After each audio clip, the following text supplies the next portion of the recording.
Hello and welcome to Disco Tabletop Gaming. And we are finally back finishing up the AdMech range review. Well, not really finishing, we're continuing, we've still got a lot more models to go. And in this video, we're going to be covering the brand new, at the time of recording, Skitarii Marshal and the two Kataphron versions. So we've got the Kataphron Destroyers and the Kataphron Breaches. So we've got some of the old, I guess, classic AdMech and some brand new, I guess, reimagining, you could say. Let's get stuck into it. So we're going to start with the new Skitarii Marshal. This one's coming out in 2021. So at the time of recording, it's a few months old and it's an interesting model. You can really say that it's more of an update of what a Skitarii model can be. Very similar to what you're going to get for a standard Skitarii. Really, the only difference is the arm to some degree, the lower legs, a few more adornments. You got the weird meter on his belt, which would have some kind of like dial on there. It's kind of a weird thing. A new pistol and a kind of stock standard servo skull, which isn't that interesting to me. So I do have a lot of problems with this model. I'm not completely against it, don't get me wrong. I do like it. I just find it not that interesting. When you put it next to your standard Skitarii models, I don't think there's really that much change. And yes, this is a battle line type unit to lead the Skitarii, so really you shouldn't be expecting too much change. One thing I do not like that stands out straight away is the helmet. I don't like that crest that a few models have in the range. I think it's not necessary. It does make the model stand out. So if you see a silhouette, and if you've been following this range review and the other reviews I do of the models, I always talk about silhouettes and how important a silhouette is, so you can really identify what that model is. I don't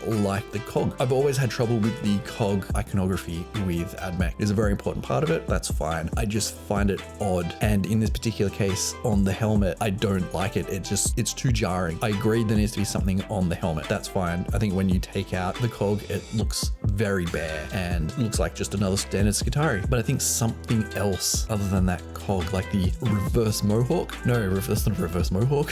Reverse mohawk would be like bare in the middle of the head. A sideways mohawk of metal. Yeah, I don't like it. And this also goes for the helmeted face entirely. There's aspects of it I do like. I love the whole robotic nature of it. I have a problem with the mouth grill, the square nature of everything on it, particularly the side bit where the eyepiece is. That side bit is really square. It looks like someone's like tacked a camera on the side, like a little GoPro. Something about the eyes, it looks far more menacing than I would expect from an AdMech model. I think the menace comes from the other elite leader models where you can see some of the face, some of the skin. To me, for AdMech, that's more menacing, but the way that this eye is, how it's almost a scowling face, like a furrowed brow over angry eyes. It doesn't really work for me. And partially another aspect of it is the face, the helmet itself. Can't call it a face because it's a helmet. It feels very lopsided. It could be the angle of this main image. So we'll take a look at the 360 and we'll see how that looks. So front on, it looks a little bit better, but when you compare it to that, it's a little bit side on. So it just feels off center. It feels very heavily weighted to the side of where the eye lenses are, which is fine. That's okay. I just think that it's too heavily focused to there. You have the, not a hood, but the collar of the cloak. It feels like that's really high and it takes away from the shape of the head as well, where the other Skitarii, they have like the hood, it goes back behind its head. So I find that part generally troubling to really see. Like when you move it around, I think it's an interesting shape for a head. I think it's too square. The top part where that's more, what are we gonna say? It's like a little more curvy, more organically shaped and formed. While it's machine formed, it feels there is some kind of hand involved in it, which I think with the AdMech, you need that. While it's very robotic and mechanical, I feel having that organic nature is really important. And you see that particularly on the weapons. You have these very old style ornate weapons, but then you have this radioactive core to it. And again, on the legs as well, you get that. The legs and the knee, you get those curves. It's still very much cast metal or cast some kind of hardened material. It feels like it has some kind of hand involved. And with most of the face, I don't get it. It feels very robotic, can't really think of the words too much for it. It's particularly that eye. It feels very Terminator-like, if that makes sense. Like this is an actual robot rather than some kind of vat-grown organic matter with robotics and mechanics added to it. So that's one of the negative aspects of it. A positive is that it's still very much a Skitarii model. You can pick this up and be like, yes, this is a Skitarii. Yes, it is higher up than your normal Skitarii Rangers and Vanguard. And partially that is it has its pimp stick.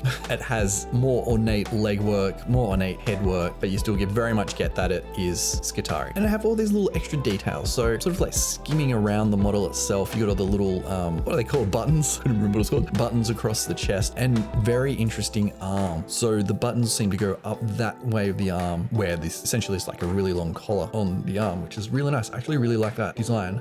If he stuck his arm up, as you can see, oops, sorry, make it bigger again. As you can see here, it has like an underarm bit of fabric, but it hangs down. I really find that interesting. I really like that idea. So if you had his arm outstretched, this would be hanging down, but you still have an arm. So it'd be really interesting silhouette there. So it's some very interesting design elements going on in this model. For some reason, he has a sword. And I think that's one of the other things I don't like. It doesn't fit the themes of the AdMech. They generally don't have swords. They do have bladed weapons. They're far more futuristic sci-fi or just blade, just a piece of rectangular metal. But this is a sword. This is a crafted hand-to-hand weapon. It doesn't make sense to me for the AdMech to have that. So I did mention the servo skull before. Let's see if we can get a close-up of the servo skull. Yeah, there we go, down the bottom there. It feels lazy. It feels almost amateurish in a way. It just feels like this, they've gone, okay, we've got to give him a servo skull, so we'll just tack a whole bunch of stuff on, which is probably what they've done within the AdMech themselves. But from a model perspective, it just feels cheap and lazy. And like I said, it feels like they've just tacked it on from a modeling perspective. Here's some robotics, we'll tack it onto the side of the skull. I would rather see that more embedded into the skull itself. It is a bit, but it just feels like it just sits on there. I don't know, it just doesn't sit right. I want to talk about the weapons. I've talked about AdMech weapons at length, particularly the rifles, handguns, and things like that. I love them. I love that mix of the arcade, almost handmade brass and copper, ornate detail, and then mixing in the odd sci-fi radioactive plasma type stuff. And the fact it is a revolver as well, it's just ridiculous. So it has like the chamber there where you put your 6 bullets in. I imagine they have like these radioactive bullets that they put in there and it flies away. Very odd and bizarre. And that's what I love about AdMech. So let's look at the sprue. It's monopose, not really much going on. Yeah, like you put it together, job done. Interestingly though, you might be able to get rid of that sword because it seems to sit on the belt, but that whole front of the body is separate. So that's fine. But yeah, the sideways mohawk metal cog, I don't like it. I just don't. It doesn't work for me. I think it's just too ostentatious, it's too big. They probably could have done something smaller. It just seems to be over the top. Anyway, that's my thoughts on this model. Like I think you've kind of got the impression if you've been listening that I'm not that into it. It's okay. It has some elements I really like. Like I said, the legs, the arms, the cloak, some of the extra robotics, like the pressure wheel type thing with the dial. I think that's interesting. The weapon's interesting. But yeah, the head and the servo skull, because you're naturally drawn to the faces of models, naturally drawn to the faces of anything, that has to work. And the head for me doesn't work. The servo skull doesn't work. So, I'm not all on this model. I think it could be a really good model. There's just some things I would change. So let's move on to the next ones we're looking at is the Kataphron range.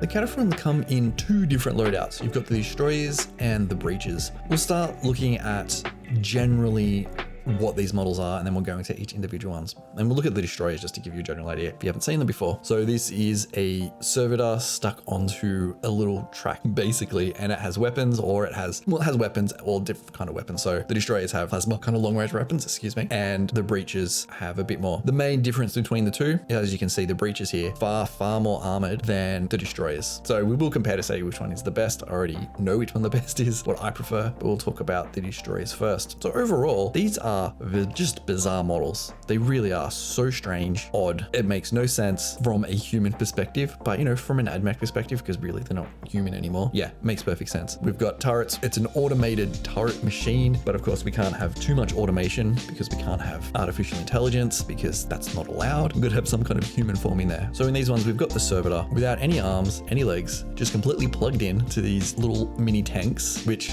let's be honest, they make awesome grot tanks. Really the main reason I would buy these is to make some crazy grot tanks, because I think grots should get their own codex and they should be led by tanks. But that's my personal opinion, and we're not talking about orcs and grots and Gretchens. It's not what we're talking about. Yeah, this is a weird mix of man and machine, as AdMech should be. Archaic oddness is always how I describe it, because you have these really nice curves all through the models, and then it's opposed with these really hard tracks, these killer weapons, and little tiny beetle arms, little insect arms that stick out. So let's have a look at some close-ups here. So loadout wise, they're very heavy weapons focused. There's a huge plasma cannon, which is just great, is like attached to this guy's arm. It's just disgusting. It's just so gross. You can even see down in here all like cables going into this poor servitor. No arms, probably wouldn't even be able to move his head. I would imagine this whole bodysuit and armor is probably permanently affixed to its body. Poor guy, so sad. One of the coolest things is their little arms, which is completely unnecessary for this model. I just like how they have little arms. So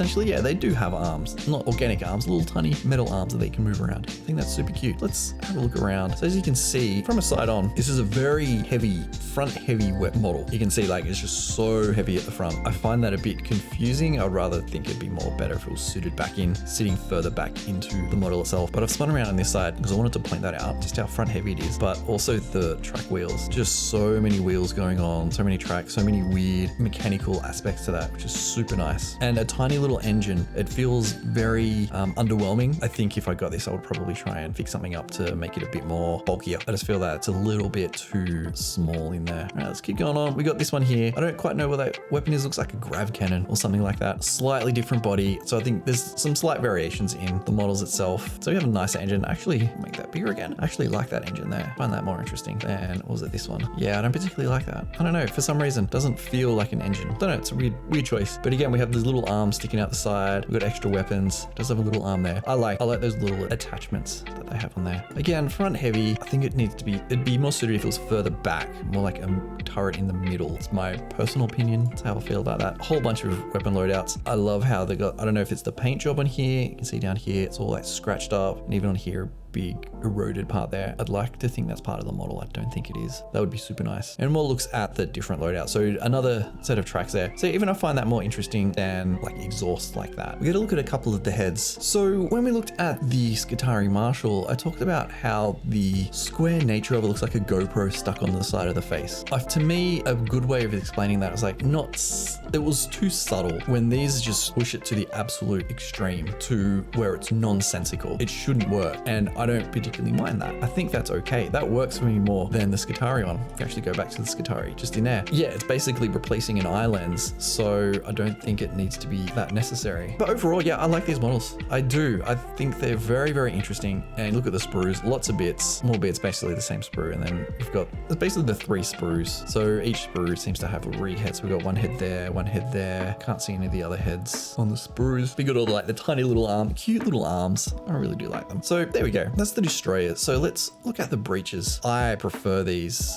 so much more. It's definitely the armor paneling. It feels to me like these are much more warlike, much more for combat, where the destroyers seem to be more for mundane work rather than combat, because you know, one stray bolt shot or lasgun is going to take out the tracks and you're going to be done. These ones just so much more bulkier. I find the armor on these a lot more interesting as well. They feel like they're designed for war. They feel more menacing. There's a lot more of the faces hidden, and that's what I like about some of the, well, most of the Admech range, when we're spoken about some of the higher up models where you can't really see much of their face and they're more purely robotic mechanical. Having that little bit of humanity in there, just a bit, I find that extremely interesting, and it says a lot about who the Admech are and what they're about. So having that little face there, that little tiny face, and most of it's hidden, I find that interesting. And all the armor paneling on front of the body and the shoulders, I find that it's hiding that humanity a bit more, and I like that. I think for Admech, I prefer that. So we'll have a look at a 360. Yeah, I find the fact that this is all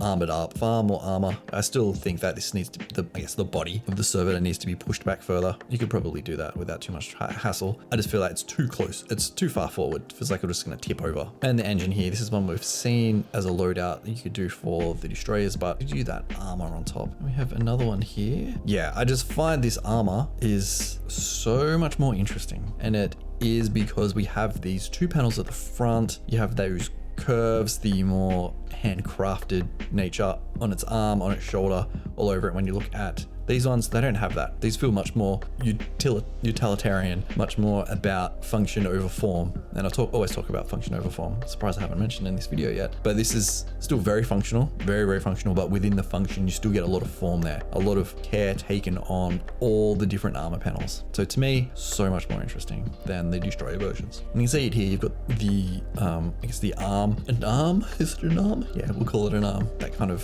protective armor panel there and more. Yeah, I think this is really, really nice. So obviously, if I was going to do a loadout just for the models, I'd do breaches. I think that's kind of obvious that I would do that. And then you can quickly compare it to the other versions. If you just jump between the two, it's just something far more interesting to me for the breaches. But let me know what you think in the comments. That's what these videos are about. This is one man's opinion, one man's uninformed opinion. So that's where we're going to leave this video. Trying to keep these a lot shorter so we can get through them. If you haven't checked out the other in the series, I think this is episode 4 or 5 now. I can't even remember. It's been so long since I've done them. Check them out. And also let me know what range or army you want to see next. Could be 40k, could be Age of Sigmar, could be Necromunda or any other game. But we'll do that once we've finished out this one. So if you have got this far, thanks for watching. Hit that like button if you are enjoying these, because it lets me know that you do like it. And it also helps the video get out to more people, because YouTube love that kind of interaction. So I will see you in the next video. Thanks for watching.